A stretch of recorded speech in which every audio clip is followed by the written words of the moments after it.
Saudara, persis di depan kediamannya, rumahnya di kawasan Kebayoran Baru, Jakarta Selatan. Sudah mandi, sudah rapi, tadi masih keringetan. Iya. Dan ini mau siap-siap kegiatan, pakai baju putih, celana, mohon maaf ya, sepatu tetap sepatu Keds. Sepatu tetap sepatu Keds, Oke. sepatu yang nyaman buat banyak jalan nanti sih kelihatannya. Banyak jalan ya, jadi harus sepatu Keds. Iya. Masih cocok juga kok dengan infused water. Infused water ini yang selalu memastikan kita nggak boleh dehidrasi. Oh, selalu dicampur dengan lemon. Ada lemon untuk bantu vitamin C sama antioksidan. Luar biasa ya. Pola hidup sehat ya. Ya, mudah-mudahan. Amin. Termasuk juga taman ini saya lihat rapi. Welcome to Taman Pulau Bangkeng. Ini Taman Pulau Dulu rapi Bangkeng. kayak gini juga? Ini rapi loh nih. Dulu enggak. Dulu Baru semenjak ini pilkada kemarin. Tunggu sebentar. Taman rapi ini semenjak diputuskan menang di Pilkada DKI Jakarta. Betul. Jadi waktu dulu Semenjak diputuskan menang. Kenapa? tanggal 19 April Iya. besoknya udah dirapiin karena Sebelumnya nggak seperti ini. sebelumnya saya minta izin ke dinas melalui kelurahan dan lain-lain, saya mau rapihin gitu sebagai bantuan dari warga di sini. Saya minta izin Bu RT Swadaya ya? Swadaya, tapi kelihatannya birokrasinya agak lama. Jadi Disuruh apa waktu itu? waktu itu disuruh tulis surat, disuruh ngajuin proposal dan lain sebagainya, tapi nggak ada kemajuan. Akhirnya Tahun berapa sampai tahun berapa? Boleh sebutin nggak? waktu itu dari 2012 ke atas lah kita berkali-kali kita ngajuin. Kasih surat. Sampai kemudian nggak ada tindak lanjut. Akhirnya nggak ada tindak lanjut. Setelah menang baru. Tanpa disuruh langsung. Nggak tahu apakah kebetulan, apakah memang sudah saya nggak mau suzon. Begitu sudah ini langsung rapi, alhamdulillah. Jadi ya Kalau gitu saya birokrasi. yang wakili. Jangan-jangan birokrasinya yang harus menjadi PR berat buat Mas Sandi. Ya ini birokrasi yang terlihat efisien sekali ya begitu. Ini mereka langsung eksekusi. Dan Efisien dengan namanya- pejabat. Kalau yang lain bukan pejabat, kayak Mas Sandi nanti sebelum menjadi pejabat, surat segala macam, harus birokrasi segala macam, nggak didengerin, nggak ada tindak lanjut apa-apa. Ya ini mungkin cerminan buat kita ke depan agar yang dilayani bukan hanya yang dimiliki kuasa atau semua, tapi warga masyarakat, khususnya masyarakat yang kebanyakan sekarang membutuhkan pelayanan dari warga. Saya mau tanya Mas Sandi, kalau ketemu birokrat yang seperti itu, Mas Sandi marah nggak? Sebetulnya sih saya bilang ini kan hak saya, orang saya yang bayar kok. Ini milik masyarakat, banyak warga yang di sini ingin menikmati, tapi kelihatannya mereka menghalangi. Ya ada rasa pertanyaan yang mendalam, tapi karena terbiasa dan nggak mau ribut, biasanya nggak mau ribut, ya sudahlah terima. Oke, Walaupun itu istri kan saya dulu. ngomel terus. Itu kan karena depan rumahnya Iya. tamannya nggak bagus. Itu kan dulu. Kalau sekarang nanti setelah dilantik menjadi wakil gubernur DKI Jakarta, ketemu birokrat yang seperti itu, Mas Sandi marah? Saya ajak masuk ke kamar sih, nanti kita one on one. Di situ ya mulai dari pembicaraan yang sopan, injek kaki sampai pelintir tangan itu bisa. Tapi injek kaki pelintir itu ya, beneran? pelintir tangan ya dulu sering kejadian gitu loh, karena saya pikir kalau kita Bercanda, marah, maksudnya bercanda, ya? oh enggak, saya bilang ini serius dan ini bisa lebih sakit lagi kalau misalnya dia tetap mau. Nanti membantah perbuatan tidak seperti itu. menyenangkan KUHP. Enggak, saya bilang kan ini kan pakai kata-kata, pakai salaman yang kita lihat sebagai gesture bahwa kita ada ibu saya yang selalu ngajarin saya ada semacam gesture yang bahwa kita nggak suka gitu loh. Dan kalau kita mau memperbaiki tentunya di level bawahan kita atau teman kerja kita kalau marahin itu jangan di depan umum. Kita harus tertutup karena itu nanti mempermalukan dia. Dan kita berikan kesempatan dia memperbaiki, kalau enggak ya kita amputasi, simpel aja kayak gitu kan. Tapi kalimat kritikan keras itu disampaikan pribadi, one on one. Dan selalu saya gitu. Kalau apresiasi itu di depan umum. Kalau apresiasi harus di depan umum karena itu untuk menginspirasi. Ini masih sekitar 2 bulan lagi, tapi waktu yang sangat pendek di depan mata. Apa yang Mas Sandi lakukan? Saya dengar juga Mas Sandi coba untuk bekerja di tim sinkronisasi, termasuk menemui gubernur, Pak Jarot. Sudah berhasil?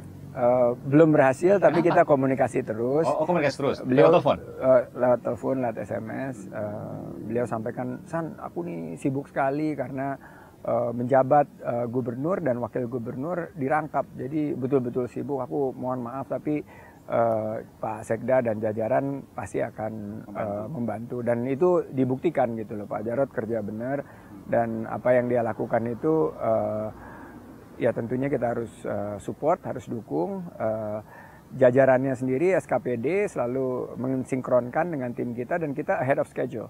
Kita semuanya on track, ahead of schedule dan kita alhamdulillah mudah-mudahan bisa pas Oktober nanti semuanya sudah sinkron. Jadi ketemu belum bisa, tapi komunikasi jalan dan tim sinkronisasi bisa bekerja dengan apa yang sesuai rencana. Nggak ada masalah di situ ya? Nggak ada masalah. So, kita berteman kok dan kita... Walaupun nggak ketemu nggak apa-apa? Nggak apa-apa, selama kita komunikasinya lancar, pakai SMS, pakai HP. Mas Andi tentu nanti akan menjabat, tapi sekarang ini pertama kali dalam sejarah. Karena belum pernah ada masa tunggu di ibu kota.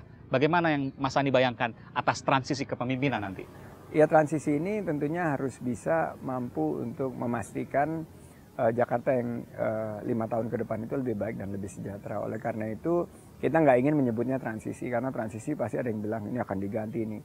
Kita akan menyebutnya sinkronisasi. Sinkronisasi adalah kebijakan yang sekarang bisa disinkronkan dengan kebijakan yang 5 tahun ke depan. Jadi program-program kita tadi disebut OKOC, rumah DP 0 rupiah itu disiapkan sehingga nanti kita punya sebuah prosesi yang mulus antara pemerintahan Pak Jarod dan nanti pemerintahan Anies Sandi. Ada dua hal yang menjadi perhatian banyak orang termasuk saya juga. Pertama adalah DP 0 rupiah. Saya coba cari memang ada tapi nggak banyak. Gimana cara kemudian nanti orang bisa mendapatkan rumah itu. Kemudian yang kedua soal stadion termegah di Jakarta. Gimana dua rencana itu, Mas?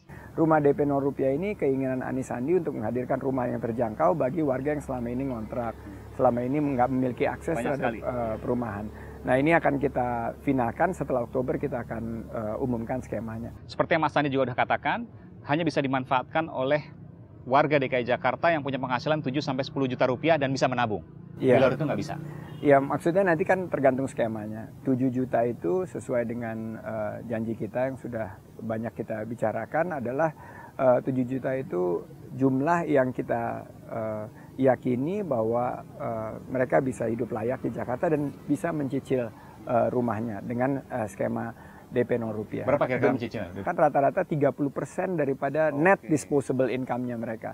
Jadi kalau itu kita lihat mereka akan mampu untuk mencicil ya 2 jutaan, mencicil untuk program memiliki rumah itu. Dan kita akan memastikan ada OKOC-nya supaya mereka yang punya usaha itu naik kelas. Jadi nggak di situ aja gitu loh.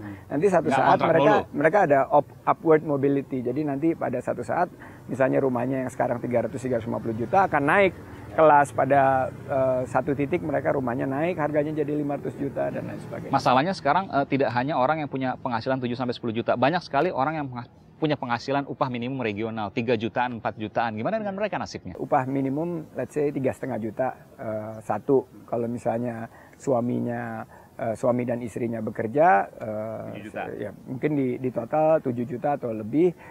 Itu kita harus lihat skemanya yang lebih cocok. Bagaimana mereka bisa mengakses tempat tinggal yang layak. Kalau mereka belum masuk untuk skema yang bisa rumah DP 0 rupiah, kita harus carikan programnya supaya mereka bisa naik kelas. Nah, naik kelas itu baru nanti mereka eligible. Kuncinya adalah eligibility mengikuti program rumah dengan DP 0 rupiah. Jadi intinya yang di bawah 7 juta rupiah masih dipikirkan? Iya, harus dipikirkan baik-baik dan ini nanti challenge buat birokrat gitu. Karena pemerintah itu hadir untuk memberikan solusi. Termasuk rusunawa, sewa? Termasuk rusunawa, termasuk... Artinya tetap akan ditambah juga? Pasti harus, karena ini ada backlog sekitar 300.000 unit. Berarti kita harus all out untuk menciptakan. 300.000 unit yang belum tertampung? Belum tertampung. Okay. Soal stadion, Mas Andi? Iya, mau dibangun di mana kira-kira? Kita opsi pertamanya di Taman BMW dan itu sudah kita sosialisasikan. Jakarta Utara kemarin ini ada kekhawatiran lahannya belum clear secara hukum. Saya lagi bicara dengan ahli-ahli hukum. Sudah dipikirkan sekarang? Sudah dipikirkan di masa tunggu ini. Sekarang ada titik terang dan itu opsi pertama kita. Kita inginnya skemanya PPP, Public Private Partnership. Jadi Pemda menyediakan lahan, swasta yang akan membangun dan mengelola, bekerja sama tentunya dengan Persija yang akan menjadi anchor tenant. Jadi bayangannya semegah apa nanti stadionnya? Saya pengennya tuh nggak kalah sama Old Trafford, nggak kalah Manchester. Sama Allianz Arena yang di Munich. Itu yang menjadi mimpi kita. Oke, dan itu bisa tercapai? Ya? Insya Allah yakin. Oke, nanti kita lihat sama-sama. Kapan kira-kira jadinya sebelum 5 tahun menjabat? Ini jadi prioritas dan mudah-mudahan dalam periode kita akan hadirkan stadion tersebut.